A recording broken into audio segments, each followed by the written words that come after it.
الحلقه دي عزيزي الاهلاوي حلقه صغيره جدا، لان الماتش ما فيهوش حاجه تتقال غير ان انت خدت اللي انت عايزه من ماتش مع فريق محترم وليه هدف ومعاه مدرب محترم في وقت مزنوق جدا مليان. انت عندك اصابات وضغطه ماتشات وماتشات مصيريه هتفرق في الموسم بتاعك كله. معنويا كان مهم جدا ان انت تكسب، فالحمد لله ان انت خدت الثلاث نقط. انما في شويه تفاصيل كده هنتكلم عليها جوه الحلقه. كعاده ماتشات الاهلي الاخيره اللعب على القد جدا، جبت جون بدري زي الماتش اللي فات سهل لك امور كتير جدا في الماتش، برده عن طريق الجبهه الشمال علي معلول وطاهر محمد طاهر يتسبب في ضربه جزاء ويخش علي معلول اخيرا اللي رضي عننا وقرر ان هو يشوط ضربات الجزاء رغم ان هو حطها وحش جدا، بس الحمد لله ان هي دخلت. فيما عدا ذلك بقى الشوط كله مفيش تقريبا اي حاجه، مفيش غير شوطه كده من القندوسي شالها ابو السعود، مفيش غير تمريره مروان عطيه الجميله لمحمد هاني عشان يعمل عرضيه ويدخلها فاروقه في نفسه، وكره ثالثه لبيرسي تاو قعد يحاول فيها ويعافر فيها مع نفسه وشاطها ولكن شالها ابو السعود. ونلبس جون في الدقيقه 42 كربونه تقريبا من الجون اللي جه فينا في سان داونز، وبرده غياب تام للتغطيه العكسيه من جبهه علي معلول، والاوفر بيترفع عادي جدا من جبهه محمد هاني. اخطاء مكرره وهو ده اللي يقلقنا دلوقتي، لان الماتش كده خلص 2-1 وخدت الثلاث نقط، بس لما تلاقي نفس النمط بيتكرر عليك، لعب ورا الباكات وتحديدا ورا محمد هاني والاوفر السهل اللي يتلعب والمدافعين كلهم بيتفرجوا والتغطيه العكسيه من علي معلول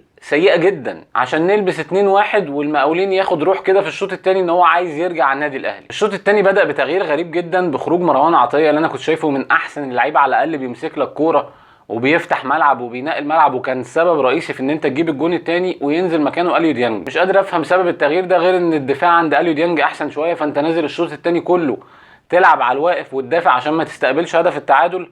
نفس الريسك بياخده مستر كولر. طبعا لما النادي الاهلي يلعب شوط كامل على الواقف عشان يدخر مجهوده بقى الماتش سان داونز ولا ايا كانت الاسباب ايه، ده ريسك كبير جدا لان فرق جون واحد بس. المهم ان الماتش يخلص 2-1 ويلا بينا نروح على الملاحظات. اول ملاحظه عندي وهي اهميه الهدف المبكر لتاني ماتش على التوالي. خلص من اول دقيقه بتاخد اللي انت عايزه من الماتش. ما بقولش ان انت بتلعب حلو قوي يعني والدنيا بتفتح معاك عشان جبت جون بدري، ولكن اللي انت عايزه من الماتش بتاخده. فلازم اللعيبه تنزل كل ماتش اول ربع ساعه تركز جدا ان هي تخطف جون، واتمنى ده يحصل هناك قصاد سان داونز في جنوب افريقيا. وبما اننا بنتكلم على الهدف المبكر فلازم نقول برضو ان الهدف المبكر جه من جبهه علي معلول، نفس اللي حصل الماتش اللي فات، علي معلول مع طاهر محمد طاهر. المره دي طاهر محمد طاهر هو اللي يتسبب في ضربه جزاء يخش يحطها علي معلول، وده ياكد افضليه جبهه علي معلول وطاهر محمد طاهر عن جبهه محمد هاني مع بيرسي تاو. النقطه الثالثه وهي ان دفاع الاهلي ما يسرش وما يطمنش خالص. وما بتكلمش هنا على خط ظهره بس، لا انا بتكلم على ان الفرق اللي بتلعبك بين خطوطك بتلعب بسهوله جدا رغم ان انت بتلعب 3 في نص الملعب. سان داونز كان بيعملها، الداخليه عملها، المقاولين النهارده برضو عملها. سهل جدا ان انت تضرب خطين و3 للنادي الاهلي بتمريره واحده، وعشان كده مستر كولر الشوط الاول بدا ياخر مروان عطيه شويه، ورغم كده برضو ما قدرتش تقفل الموضوع 100%. دي مشكله طبعا قدام فرق بتلعب كوره زي سان داونز، محتاج الخطوط تقرب من بعض شويتين 3.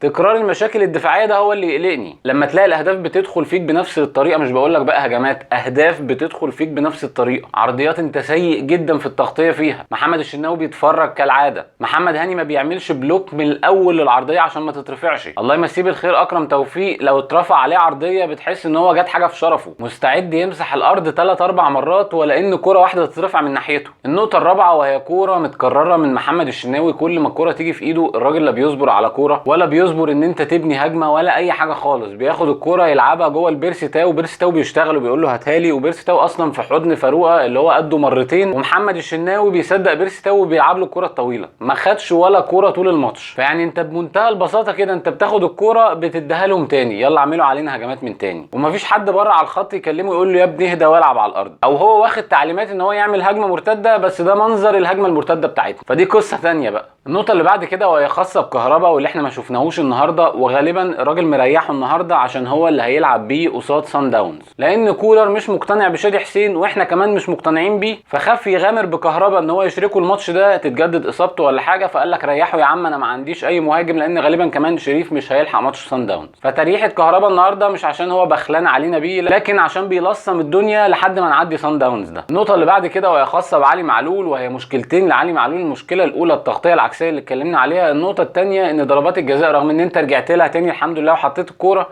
بس لازم تتمرن شويتين 3 على ضربات الجزاء لان انت شايطها وحشه قوي، وربنا ستر ودخلت، والحمد لله ان هي دخلت مش بس عشان الماتش ده، عشان نفسيه الراجل ده ما تروحش خالص في ضربات الجزاء. ضربات الجزاء ممكن تغير مصاير ماتشات كتير جدا. كفايه ضربه الجزاء اللي ضاعت منك هنا قصاد سان داونز، كان زمانك وديتك في حته ثانيه خالص في المجموعه، قاعد عمال تتحسر عليها لحد دلوقتي. النقطه اللي بعد كده وهي مشكله تضييع الوقت اللي النادي الاهلي بيعملها عشان يحافظ على النتيجه باقل مجهود. نفسي اشوف النادي الاهلي بيضيع وقت بان هو مستحوذ على الكوره، مش بيطفش بقى ولا بيضيع وقت، ولا الشناوي يمسك الكوره ويترمي على الارض والحركات دي، ولا علي معلول يضيع كوره عند الكورنر ويضيع وقت بيها.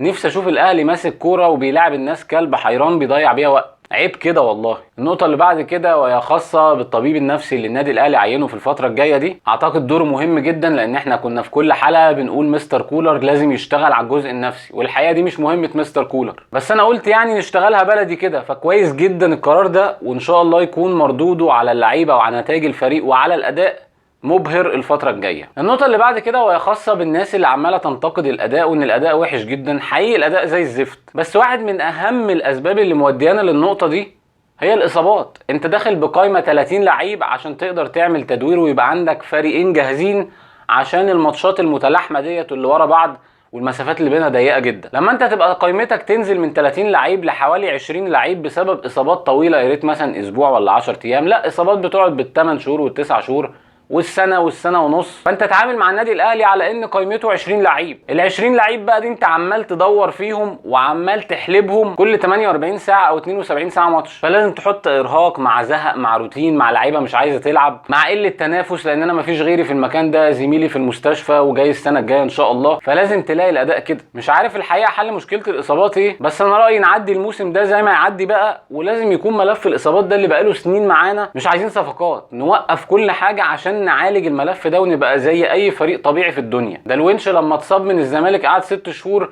كل اللقاءات التلفزيونيه يقول لك بس الونش غايب الونش غايب. يا راجل ده فريق الاهلي كله غايب، و6 شهور ده كده في الفرق التانية عندنا ده دور البرد بتاعنا، اللي هو ايه ده لعيب اتصاب 6 شهور الحمد لله يا عم كويس ان هي مش هتطول. مأساة والله العظيم 3. النقطة اللي بعد كده وهي ان لازم نادي الزمالك يشكرنا على مبادئ النادي الاهلي اللي بتقدم الفير بلاي للمرة اللي مش عارف بقى كام من ساعة ما وعيت على الدنيا، لان ببساطة فرق النقط للنادي الاهلي يسمح له ان هو يضحي بنقطتين. لو النادي الاهلي كان اتعادل قصاد المقاولين والكاف بعت يطلب اسامي الانديه المشاركه في البطولات الافريقيه، كنا هنحتكم لزي السنه اللي فاتت كده نهايه الدور الاول. وبما ان ماتش المقاولين ده هو اخر ماتش للاهلي في الدور الاول، فكان المقاولين هيبقى في المركز الرابع ويدخل كونفدراليه، والزمالك كان هيبقى في الخامس. يعني السنه الجايه كان الزمالك مش هيشارك في اي بطوله افريقيه، كلنا عارفين ده والنادي الاهلي عارف ده، ورغم كده نزل ولعب على ال3 نقط بمنتهى الشرف، عكس لما كنا بنشوف الماتشات بين الزمالك والاسماعيلي والاجوان اللي بتخش فيهم ويقعدوا يضحكوا لبعض، وتصريحات حازم امام ويقول لك طبيعي انت مش هتلعب عشان تكسب عشان منافس. فيعني كالعاده هو ده النادي الاهلي. بالنسبه للافضل النهارده كان مروان عطيه اللي معرفش ليه ما كملش في الملعب. حمدي فتحي برده كان كويس النهارده. اما بالنسبه للاسوأ بقى شادي حسين اللي مش عارف الحقيقه هو بيلعب لان مفيش غيره، حرفيا هو مفيش غيره قدام. بس حاجه تحزن فعلا ان ده مستوى شادي حسين اللي خلاص غالبا بنهايه الموسم مش هنشوفه في الفريق تاني. خساره فعلا لعيب يجيله فرصه زي دي وحلم زي ده ويستسلم كده بمنتهى السهوله. في النهايه الف مبروك للنادي الاهلي وجماهيره، الفوز المهم وال3 نقط قصاد فريق عنيد. المهم الماتش الجاي نركز فيه، ربنا يكرم ان شاء الله، لان احنا عايزين نكسب هناك. المهمه صعبه جدا جدا جدا،